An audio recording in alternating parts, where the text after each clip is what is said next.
able to attend. Got it. Thank you.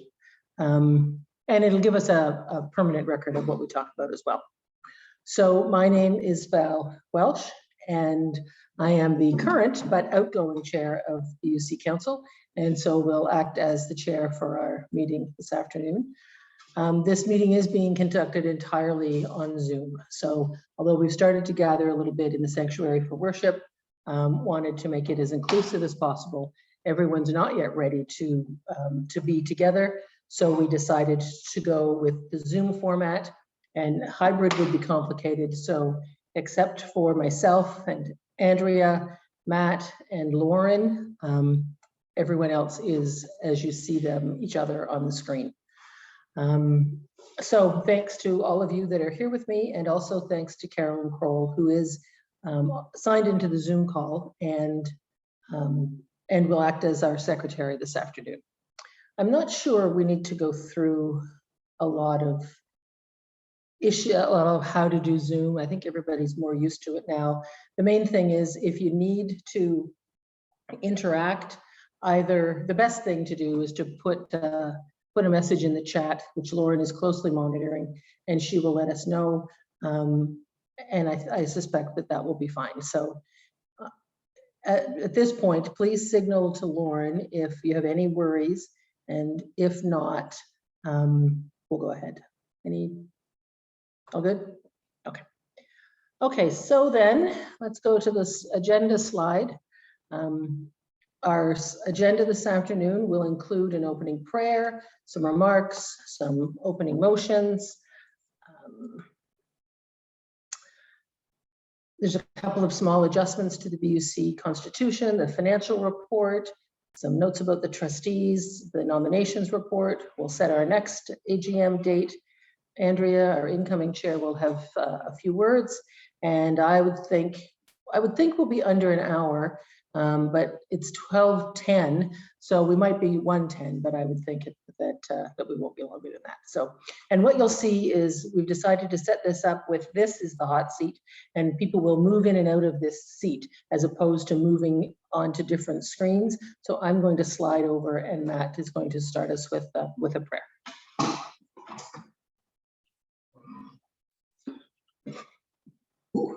It is a little hot. Friends, I hope you enjoyed our worship this morning. Those of you who were able to gather there, it was a special morning for all of us. And just in that spirit of that joy and celebration that we shared this morning, let's continue that as we gather and pray and ask for blessing upon the time that we're about to share. Let's pray, however you feel comfortable. Let's take a deep breath and arrive in this place.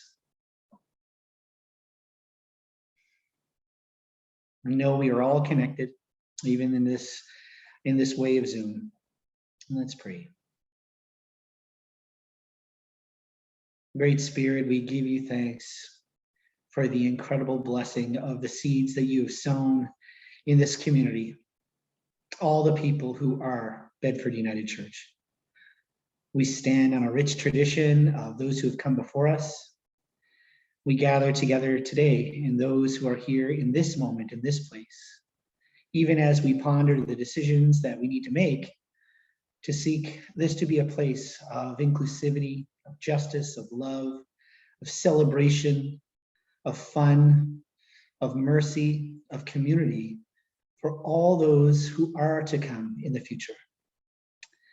We ask your wisdom to bless all the speakers today, everyone who's gathered in the meeting, to open our hearts and our minds and our spirits to your everlasting presence.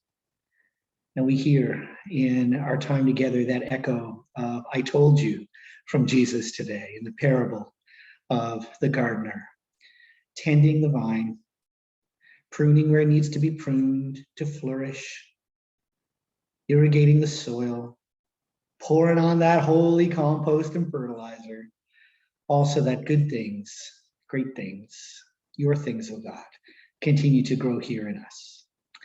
And for this blessing of being community together, in the name of the great Spirit, we say, Amen.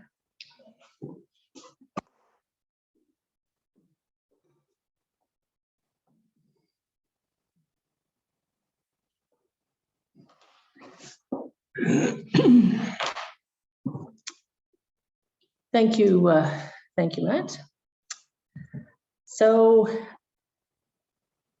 you'll see the background of our slides today. Next one, Lauren. The background of our slides today all feature this photograph. This is another one of Lou Turner's photographs. And I chose this picture for several reasons. The blue sky and the yellow tint of the building, when I looked at it a couple of weeks ago, the first time, it really reminded me of the colors of the Ukrainian flag. And there's such tragedy there right now. I think it's top of mind for all of us. There is a small group of folks at BUC starting to think about what we might do to be able to help with that heartbreaking situation in the Ukraine. So stay tuned for those details. But of course, BUC is more than the building. It's the people of BUC that make it such a rich and life-giving place. But what struck me about this picture of BUC is it's like a beacon on the hill. The picture is like a beacon, welcoming everyone who draws near to it. And as I said, it's another of Lou's beautiful photographs, which capture so much of the beauty in the world around us. So that's you'll see that as the logo of our meeting this afternoon. So moving on, the first motion is an omnibus motion, which means we're going to move several things at the same time. So Sandra and Megan are on the call, are they? Excellent. So, okay, so just one quick note about motions, and there will be a few this afternoon. When I give Lauren the sign, not just yet, she will launch what's called a poll in Zoom, and it will flash up on your screen, and and it says vote yes or no. So you'll have the opportunity to vote. So that being said, the first omnibus bus motion is moved by Sandra Nimmo and seconded by Megan Aston, that Bedford United Church formally constitute the 2022 annual general meeting on March the 20th, and that the meeting is now open. That Bedford United Church formally adopt the minutes of the AGM held on April 25th, 2021, as printed and previously circulated. And that Bedford United Church adopt the 2022 annual general meeting report as printed and circulated, apart from the financial statements and the nominations report, which we'll be considering separately as part of our agenda. So Lauren will pop up the poll. And if you would please vote yes or no.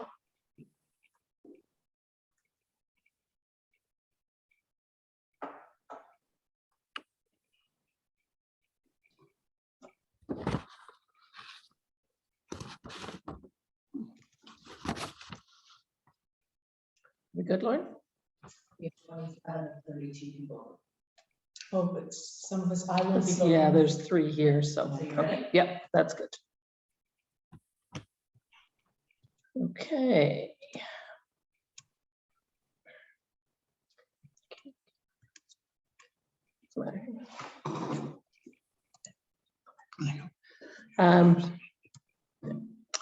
Okay, so thank you very much. Oh my God.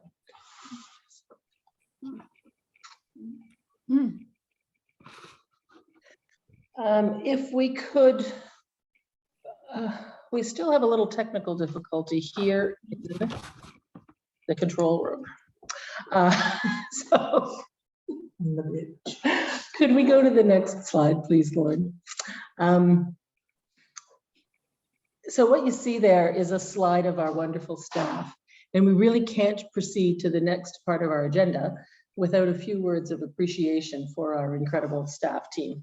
Anyone who attended the worship service this morning, either in person or online, saw the lovely slideshow that depicted 2021 at BUC. And despite it being a second year of the pandemic, there were engaging and thought-provoking worship services, close-knit funerals, pastoral care, wonderful opportunities for children and youth to remain connected that included at-home kits and in-person gatherings. We've enjoyed beautiful music. We've had close connections with small groups when we were able, and lots of one-on-one conversations, midweek vespers, and so much more.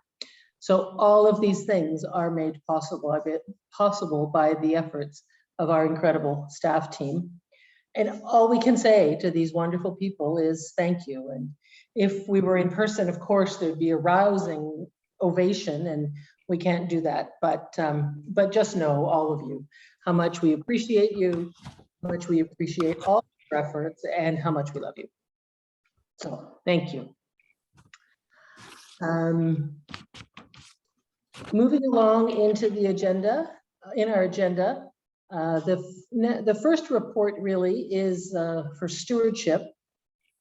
Janice Reed is signed on to our Zoom call, and Janice is the chair of our stewardship team, and she will be presenting the financial results and moving the 2022 budget. There will be two motions associated with Janice's presentation, one to accept the 2021 results, and then one to move the budget. So I'm going to turn it over to Janice. Can you hear me all right? Mm-hmm. So as Val just said, I'm Janice Reed, and I've been the team lead for stewardship for the past year. And Matt made a joke this morning about me scoffing about being in a bed of roses. And I realized that as we tend our garden, sometimes we have to deal with a few thorny issues. So I'm ready with my gardening gloves to deal with those thorny issues. And I have my most beautiful tablecloth with roses in order to present the budget. I love it, Janice. Love it. So within the annual report, in the stewardship report, I've written a summary of BUC's financial health. And I didn't want to just compare COVID year 2 to COVID year 1. So I took the approach of comparing how we've been over the last couple of years in comparison to 2019. And I thought that would be a little bit more helpful for us just to position ourselves as BUC. And I do invite you to read it if you haven't done so already. And you can contact me through the BUC office or directly. And I'm more than welcome to give any further information or answer any questions that you may have about that. I do want to thank Carol McKnight for her efforts over the past 2 years. She stayed on in stewardship and was kind enough to let me take on the team lead. And but she worked on BUC's behalf to learn about what assistance programs were available to us. She did the applying on our behalf, and she successfully secured the government subsidies for us. And they have been so important. They allowed us to reassure our staff that they were going to get paid and that their salaries were secure. And it allowed us to meet our non-discretionary expenses and to stay in operation. As a whole, our balance sheet, and Lauren, we can go to the first slide, the next slide on the stewardship. So the balance sheet is what shows our financial health at a particular moment in time. It shows what we have and it shows what we owe. And the difference is what's called our equity. So the first table is our operating equity as BUC.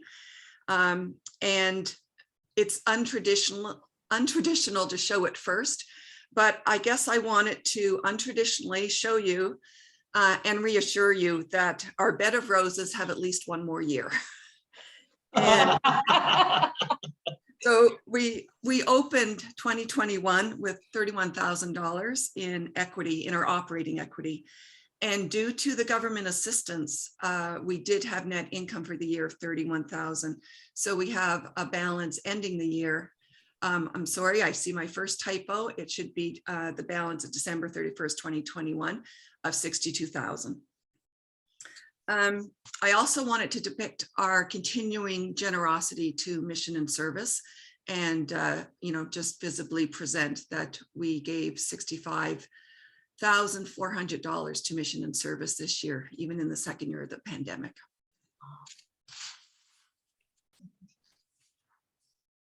So if the balance sheet shows us how we stand financially, the next slide, Lauren, is going to show us a summary of the income statement, and that shows us how we performed during the year. And it's been a couple of challenging years. So you'll see that our revenue has grown. It's actually grown by about almost 8.5%, but our expenses have grown by just under 17%.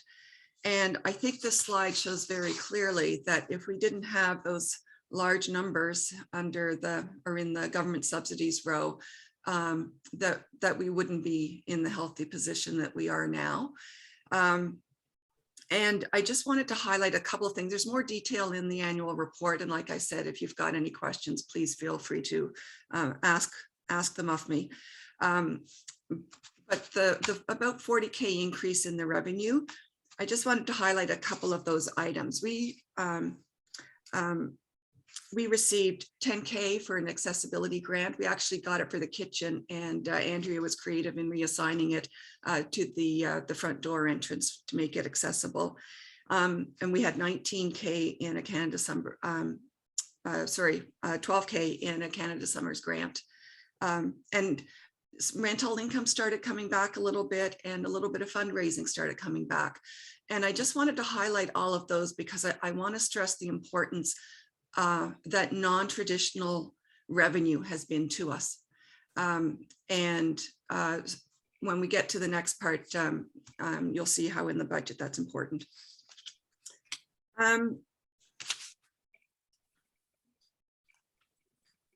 Okay, so I guess now in terms of the motion, the bottom line is that we're okay, but we've been relying heavily on government subsidies.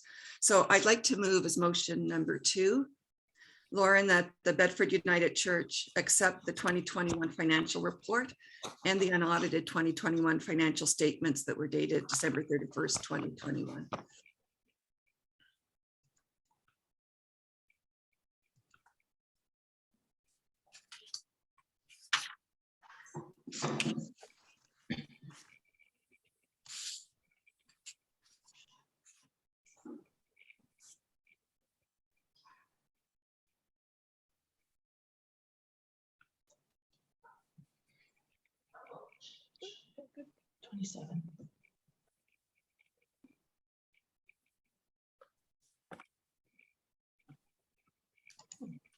Thank you.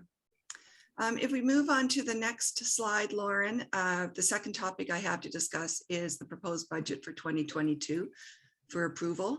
The increase in revenue is forecasted about a 5% increase in traditional givings and about a similar dollar value in other forms of revenue.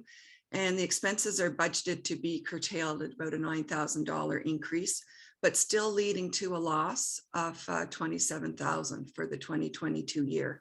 So I would feel much rosier if I was presenting a balanced budget to the congregation. And I do look forward to helping tend the garden to bring us back to vibrant financial health. And I move as motion number 3 that Bedford United Church accept the 2022 budget as circulated and printed in the 2022 AGM report on page 55.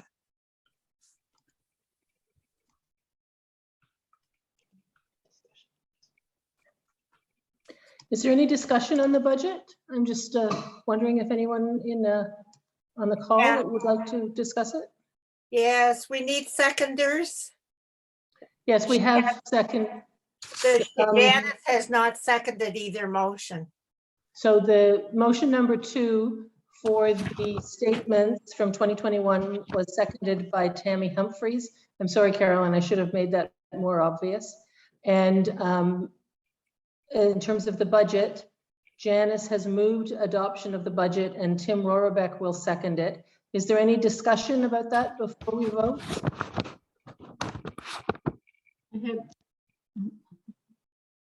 Anyone? Go ahead, Cheryl. I just wanted to ask about the government, the grant, the SEBA, I think it's called. So are we showing that we still owe 60,000 on it, but 20,000 will be forgivable? Does that come into income, or has it already, or does it come in next year? It would already been shown, I think, in the income, Cheryl. Okay, so it's already shown as a government grant? Yes, if Yeah. I don't know if Carol wants to jump in, but yes. And the money is being held in our bank account right now. So we Yes. do have the money to pay it back. The plans have Good. been made for that. And sorry, Carolyn, I should have mentioned who was seconding them. I wasn't sure if I was to jump in with that or not. Thanks. Any further questions? Lauren is telling us that we've got a few folks have not voted. We've still got 50%, but if there are other questions on the motion regarding the 2022 Carol, budget. I can't see everyone, but Carol, I think you turned green, so Yes, go ahead. sorry, just to correct the terminology, Cheryl, that you used. The CEBA, Canada Emergency Business Assistance, was not a grant, but rather a loan Mhm. that we have to pay back. Yes. And so does not, it shows on the balance sheet as still owing. Yes. But government subsidies that are shown in the income statement are two things. First of all, the Canada Emergency Wage Subsidies, which is the majority of that for the last 2 years, plus the forgivable portion Yes. of the Mhm. CEBA loan. Yeah. Okay, just to correct that. Okay. Mhm. Thanks, Carol. Okay, thank you all. And I think Lauren is about to share. Paul has his hand up as well. Go ahead, Paul. You're on mute, Paul. No, not anymore. Thank you. I've got two questions. Cheryl is sitting next to me. She wants to know, one of those questions is the amount that was used for the front doors, which was originally allotted for the kitchen. Is that going to be put back to for the kitchen reno? And I have another question. I'll wait for an answer on that one. And then I have a follow-up question. Andrea is moving into spot if you want her to answer. Yeah, I think from a financial perspective, Paul, I can say that the accessibility grant was going to have to be returned because we weren't using it for its purpose. So we would have lost it if we hadn't been able to apply it to a different project. That's correct. So no, it doesn't make that if that money was allotted for the kitchen. I understand what you're talking about. It was I think a timing issue. So will be those funds put back for the kitchen reno? No. We could apply for a different grant at the time that there's a kitchen reno project underway, Paul. But Okay. My other question is, it's under the notes in 17 and line 17 and 18. Yeah. There's two figures for digital ministry, and I know I've put a proposal in this year for digital ministry. I'm not certain as to what line 18 means, and I'm not, unless there's something else that was put into digital ministry that I'm not aware of. I don't remember the figure being that high in line 17. So line 17 is relating to the projects that came before council to recommend that the budget come forward here to the AGM. So those are the totals of the amount that were under the special project. So I can access those for you and send those to you to remind you of what they were. The number that's under 18 is my own judgment in terms of looking through the financial transactions of how much went to the type of activities that I considered in support of digital ministry. So if there's an error in that number, that would be mine. So it would be an expense of BUC, but I guess in my trying to summarize things, that's what I was estimating we spent in support of digital ministry. Okay, all right, I probably would have to see us a further, yeah, if you could send me that further detail of both of those, because I'm not sure because I know we didn't, I don't recall, submitting that amount, especially in line 17, and then in, yeah, I guess I'd like to see a further detailed account what was happening in line 18 as well. Okay. Because Yeah. that's what I would ask for. Okay. I can say just on the notes that I have beside me now, Paul, that we've got 2,500 for the sunlight protection of the video cameras. We've got 2,500 for the quality of laptop that's needed for streaming worship. And we've got 1,300 for 2 power monitored speakers, if that helps. Right, what that still doesn't add up. Because you had looks like 3,100 in 2021 and another 8250, which I know, Good one, Jim. I know that's far more than I had proposed. I know what you had already listed, but that's far more than I had proposed for 2022. Okay. So Unless there's more gear. That's what I'd like to find out, what else was added to digital ministry that I'm not aware of. okay, no, that's Thank you. fair, Paul. Val, I'm not sure on the etiquette whether I try to get the answers to those questions while we move on to another topic, or do I follow up afterwards? I think you can follow up afterwards, Janice. And I That's think I think if that's okay with Paul, and I think Daryl Johnson also has his hand up to speak.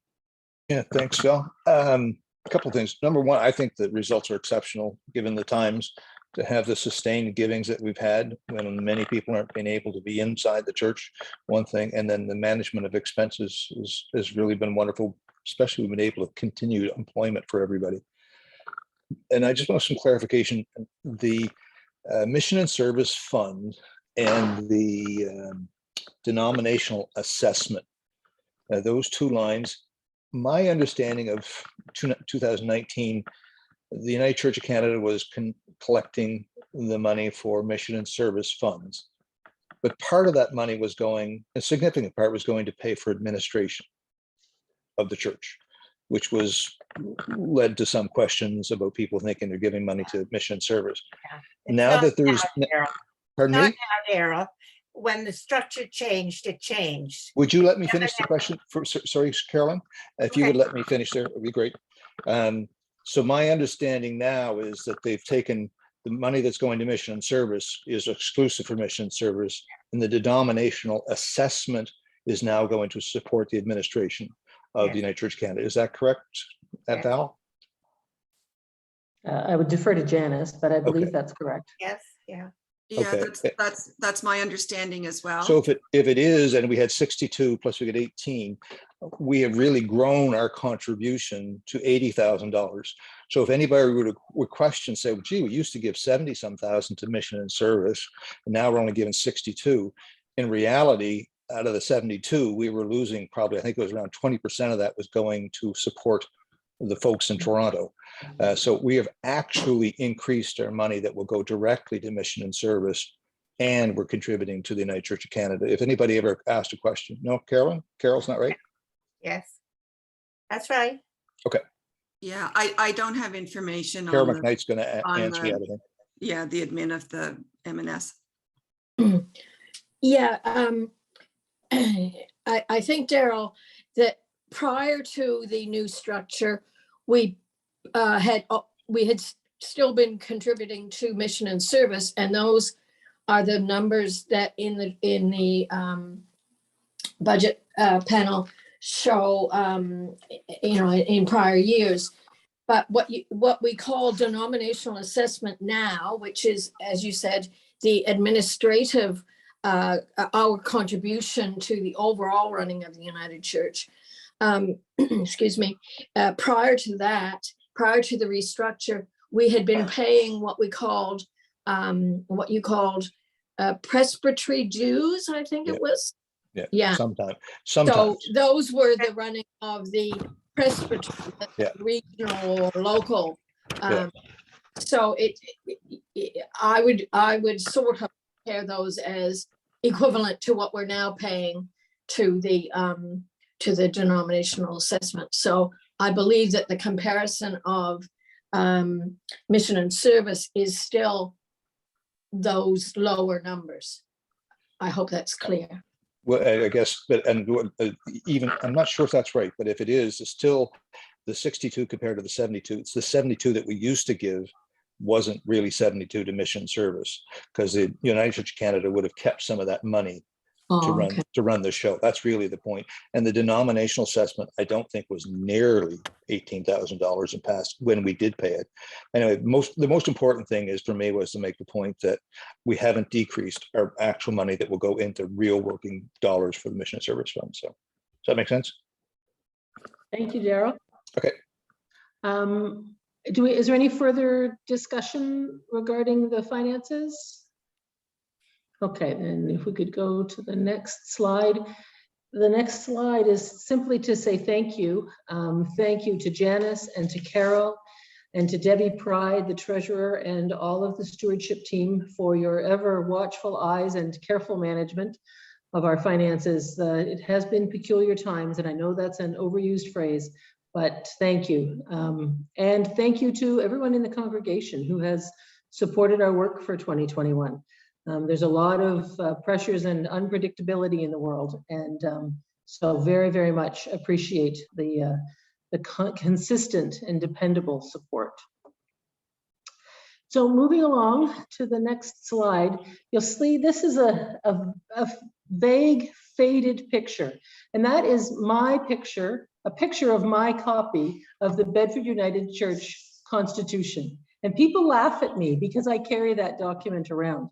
And it's a very dog-eared copy, but it's because it was printed in 2014 when it was approved by the congregation, and I've used it constantly. So I could have printed a pristine one, but that would be dishonest, because really this is the one that I've used, and it shows you how often I've referred to it, because the Constitution describes the way that we govern ourselves. And as organizations change, it makes sense to keep an eye on the documents and update them as needed.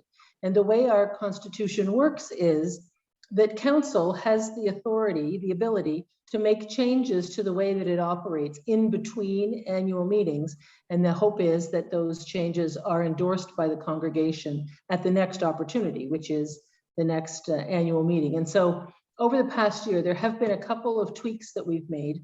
And so those two tweaks need to be acknowledged here, and that's this section of our AGM. So the first constitutional amendment, oh, and I should say, it is my plan as past chair to go through and do an update to the Constitution. It's been 8 years since we enacted it. It was quite a departure from what we had before. And so not surprisingly, we've noticed some things about it that could be improved. So that is one of the things that I have told Andrea I'll do well during my time as past chair. But what we do is we make interim changes and then confirm them at an AGM. So the first constitutional amendment relates to the council executive. And council executive is the small group of people that is empowered to make urgent decisions on behalf of council and the congregation in between council meetings. The team meets very rarely, and historically has included the council chair, the vice chair, the stewardship lead, and the lead minister. And notes from executive meetings are provided to the secretary, so the whole of council is advised at the next meeting. At the meeting of BUC Council on June the 23rd, the leader of the ministry and personnel team was added as a consultant to council executive. And today the congregation is being asked to endorse this change and extend voting privileges at executive meetings to the M&P lead. And so the motion is that it is moved by Tim Rohrabeck and seconded by Tammy Humphreys, that Bedford United Church amend the Constitution of Bedford United Church and add the leader of the ministry and personnel team as a permanent member of the BUC executive. So I'm happy to answer any questions, or if you're ready to vote, the poll has appeared on your screen. Okay, I would like to know that, again, is it 5 now? And I didn't get them all. Chair, vice chair, stewardship, M&P, I and can provide that to you. what's the 5th one? What, you Fourth mean, one. you're This is talking number about the, 4, Carolyn. are you talking about the number of the motion or the number of people on the executive? Who's on the executive now? Carolyn, I can provide this to you separately, but just to answer your question, it had been council chair, vice chair, stewardship lead, and the lead minister, and now we're adding the M&P chair. Okay, that's all I need. Okay.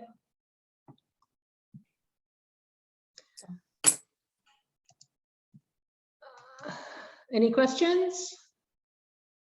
How do our votes look? Okay.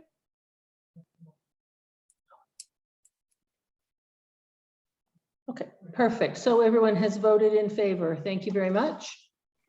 The second, the second amendment concerns the composition of the BUC council.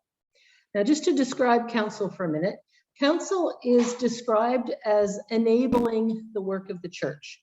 So the people who are the people represented as a permanent part of council don't deliver the ministry of the church. They don't represent the ministry teams that actually present the programming, but rather the teams that provide the vehicle for the programming to happen. The BUC facility is increasingly utilized by outside groups, which is great from a financial perspective, like Janice just told us. And the requirements that must be met for public buildings are increasing. It has become clear that there needs to be a voice, a steady voice on council who is very aware of the conditions within the facility. So with that understanding, at a meeting of BUC Council on September 22nd, the leader of the property and facilities team was added to council in an advisory capacity. And today the congregation is being asked to endorse this change and extend voting privileges at council meetings to the property and facilities team leader.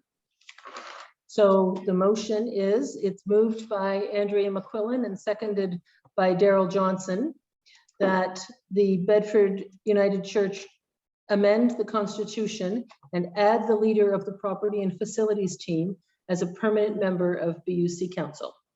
So please vote yes or no, or I'm happy to answer any questions.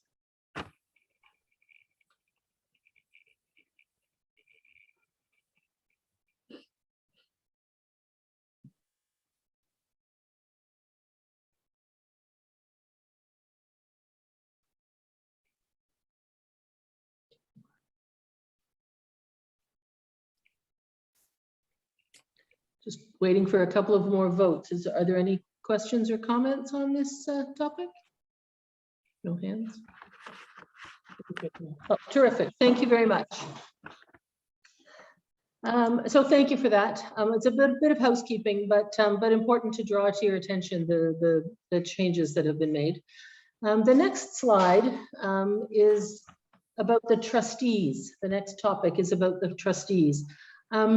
The Board of Trustees are designated within the manual of the United Church of Canada as that group of people that are responsible for holding all congregational property for the congregation, including land, buildings, funds, investments. And their responsibilities are very, very clearly laid out in the manual, and there are procedures that have to be followed when a trustee resigns.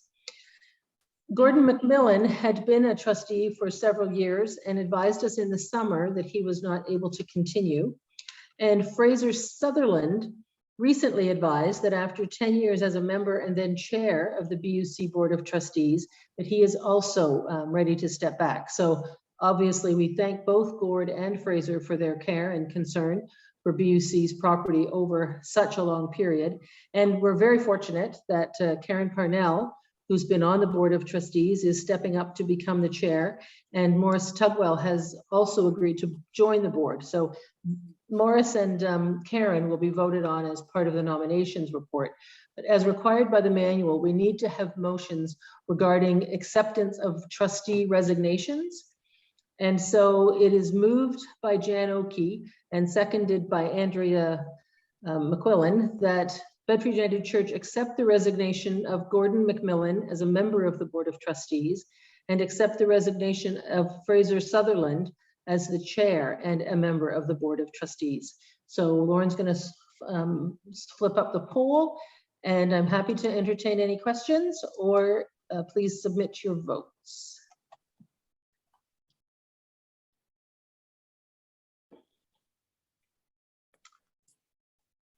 Just a couple more coming through.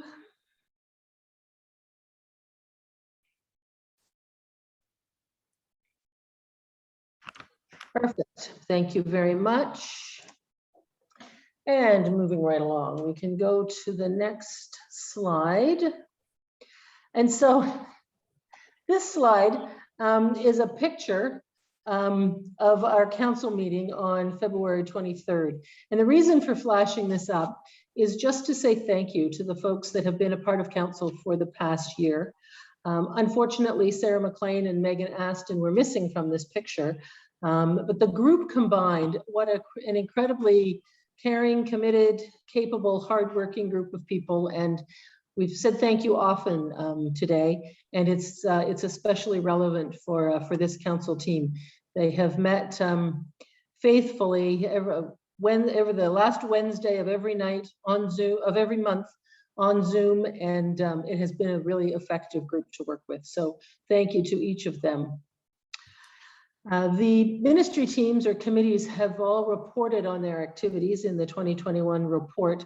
And Matt referred to it when he was speaking this morning. I really encourage everyone to download the report from the BUC website if you haven't already, so you can really appreciate all the work and efforts on behalf of the staff and members of the congregation, all of it in support of BUC. So the reports really do tell the story, despite the pandemic and all the other challenges. Behind those reports are the efforts of many, many people. So to each person who's been involved in any way, large parts or small parts, any piece, it takes all of the pieces to put together the puzzle. So thank you for making BUC the strong and vibrant community that we are and will continue to be.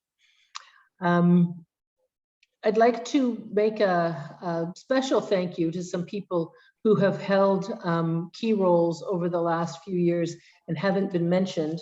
And it's always a risky thing to do, to say thank you to people individually. Go ahead, Lauren. Because of our size, BUC is able to have 4 representatives on Region 15, United Church of Canada, Region 15. Dawn Ambler, Sandra Nimmo, and Rena Hill have been our Region 15 reps for many years, and we certainly thank them. For a variety of reasons, they've all decided not to reoffer. So we're currently on the lookout for folks who might be interested in getting engaged in the wider courts of the United Church of Canada. So thank you to those 3. And if you're interested, it's one of the roles that is open. There has also been some leadership changes to BUC ministry teams and committees. Sandra Nimmo is stepping back as the chair of Congregational Care. Our heartfelt thanks to Sandra for fulfilling that role. Lydia Thompson led the ministry and personnel team until September. And when she stepped back, and Gary Schmeiser took her place, and Gary is now, and Gary was also chairing the property and facilities team he was doing double duty for a while. Gary is sticking with the facilities team and is passing the baton of M&P on to Jill Wilson. So to Lydia and to Gary, thank you for your leadership on the M&P team.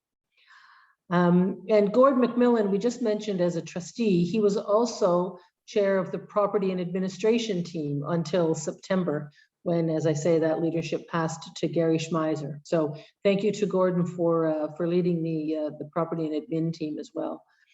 There have been many changes and retirements of folks from ministry teams, in 2021. And I won't try to mention them all. And if I have overlooked anyone, my sincere apologies. But to everyone who has volunteered on behalf of BUC, thank you.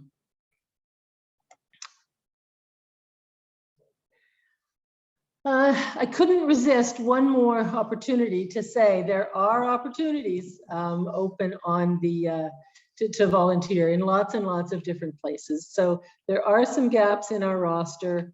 The pandemic has been challenging for everyone and has led to some folks to withdraw a bit. Certainly there has been some Zoom fatigue, but we are on the cusp of being able to gather together safely and get re-energized by each other. So if you or people in your sphere of influence, although there's 20 or 30 people with us here this afternoon, we all touch someone who touches someone. And so if there's anyone in your sphere of influence that you think might be interested in reaching out and getting involved a little bit, please start that chain rolling. So to everyone who's taking on a new role or continuing in a role they've already held, thank you so much on behalf of all of us. Now moving into the meat of the nominations report, this is a graphic that represents the BUC Council. It shows the structure of council and names the individuals who have offered to serve in the various roles. If approved in a moment, this is the group of people that will form BUC Council from the rise of this meeting today until the next AGM in 2023. Now I'll pause for a minute so you can take a look at the slide. And you'll see there are some vacancies on the slide. The Region 15 rep who also sits on council. We have spots for 4 members at large, and at the moment we have 3. It's a requirement of the United Church of Canada that the congregation is invited to nominate other individuals for any elected positions at Bedford United Church. So at this point, I'd like to call for any other nominations.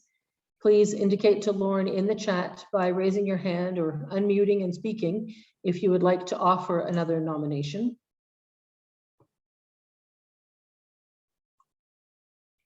Any other nominations?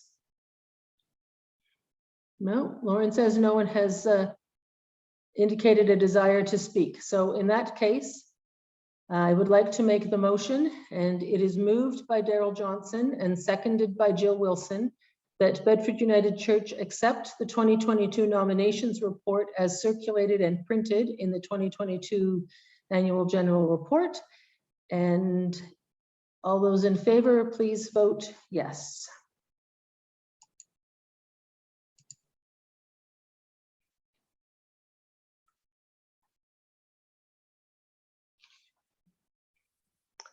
Oh, 27 of 27, terrific, thank you very much. And again, thank you to everyone who has offered to serve on council this year.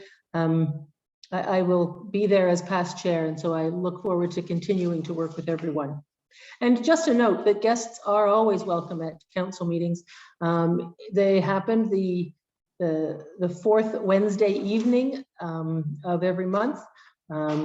At the moment, so we've been meeting on Zoom, and if there's something you'd like to bring to council, or you just like to get a sense of how it works, be in touch with Jen in the office, and the Zoom link can be made available, and I'm sure that we'd love to have you there. So a couple of more slides. The next one is about the date of our next AGM. So you see there, it's helpful to have set the date of our next meeting before we finish the last one, just because it keeps our feet to the fire. And we did end up doing it the day we said we would. And so we'd like to set the date of the next AGM as March the 26th of 2023. It's changeable if necessary, but the target is helpful. And it's not the last Sunday of March break next year. So that might not have been the perfect date, but. So it is moved by Megan Aston and seconded by Jan Oakey that the next AGM of Bedford United Church be held on Sunday, March the 26th. All those in favor, please vote accordingly.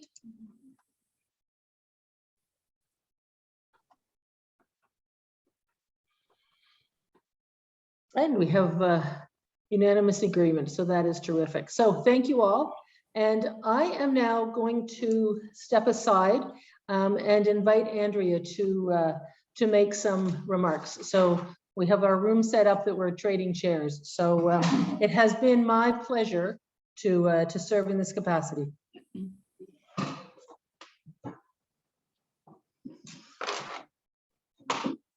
Yep, it's hot. The seat is hot.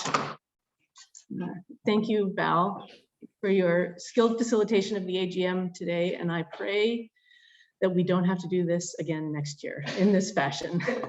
So thank you all for your patience also with the technology. I know we've been doing a lot of things. Everyone's a bit tired of these kinds of formats and pivoting and all that business. So as Val said, I'm quite hopeful that things take a turn for the more open and engaged over this next 2 years that I've taken on here. But I did want to take the opportunity, and I did this morning during the service, but I'm going to say it again. I wanted to thank you, Val, who's still here, on behalf of the entire BUC membership for both your longtime committed leadership at BUC, and in particular for your generous efforts of the last year and a bit as chair. Most people on this call will recognize that Val has already performed an extended stint on BUC Council. She served as chair for 3 years. She answered the call, and then as past chair as per the Constitution. But when circumstances required that this community find a capable, energetic, and seasoned individual to step into the chair role, Val literally answered the call. And I'm not sure that everyone will be able to appreciate just what that meant last February in 2021 to have Val step in and take over the council helm. But I would just ask you to think back and imagine the relief and our continuing gratitude. It's hard to put into words. And I don't think that anyone else could have guided us through such a difficult period with so much skill, sensibility, and good cheer. So on behalf of council and the membership, Val, I would like to say one more time that we are ever so grateful. Thank you for the gifts of your considerable time and considerable talent. It is, as they say on the commercials, priceless. And just so you know, there is a direct cause and effect. So if Val steps up, then somebody else might step up too. So it was Val's ask and her example that inspired me to try this out. And as I said, this is mostly aspirational for me. So can you show that little slide, Lauren? That is, I wanted, it's customary in this kind of situation to acknowledge that there are large shoes to fill anytime you step into a role like this. And this is kind of in keeping with our theme of growth. It worked out very well. You can see, Val said to me, she said, they shouldn't be stilettos and they shouldn't be, like leather hip boots and so on and so forth. So these you can see are large practical boots that I will try to fill. As a relative unknown to many of you, I acknowledge that the boots couldn't be bigger, but I feel confident with the support of Val, with the very capable folks who are on council, the staff, this membership, keeping in mind that the role of the council chair and the role of council itself is to enable people. I feel that we have, the fundamentals are set for this community to grow and prosper, and it will just be my role to facilitate keeping an eye on the ball. And I do appreciate what Janice was saying about the need to close the gap in terms of our revenue versus our expenses. I'd like to, with Val's help, it would be lovely to amend some of the policies and the Constitution so that that's in keeping with where we are as a community right now. I really look forward to what we have the beginning of a stewardship campaign happening. Over the next few months, there will be a survey coming out. We will be doing some listening groups. And I'm really interested to hear given where we're coming out of an extended period of isolation, people have had a lot of time for reflection. They've missed community. They've missed being together. I'm really interested to hear what we want to do as a community going forward. So that's another part of the future that I'm really looking forward to. So the AGM is usually a time when we look back, obviously, at the past year, at our accomplishments and the way that we stuck it out. And then we look forward to, we know not what in the future, but I want to thank you for the opportunity, Val, for serving as chair. And I look forward to hearing from all of you.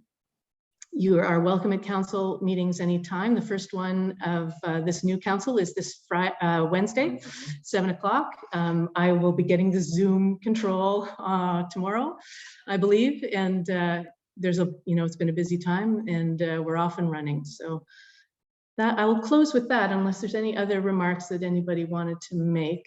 I'll just make the closing motion then. Can we flash that up or it's here? And I get this.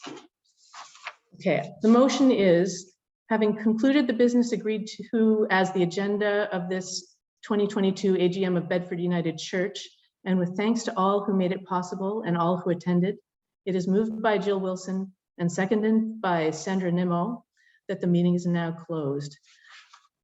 Unless there's any questions about closing it or comments on anything that we've talked about so far, you can vote on the matter or you can raise your hand or unmute to speak.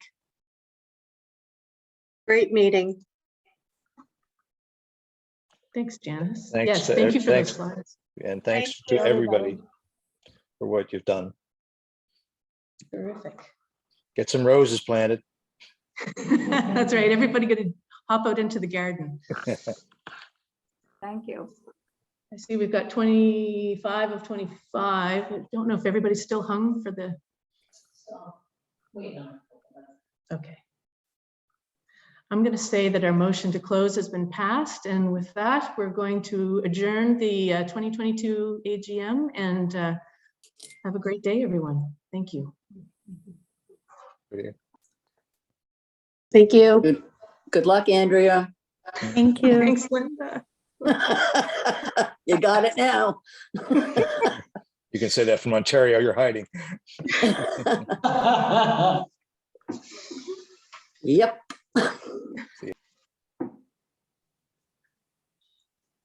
Okay, bye, everybody. The meeting.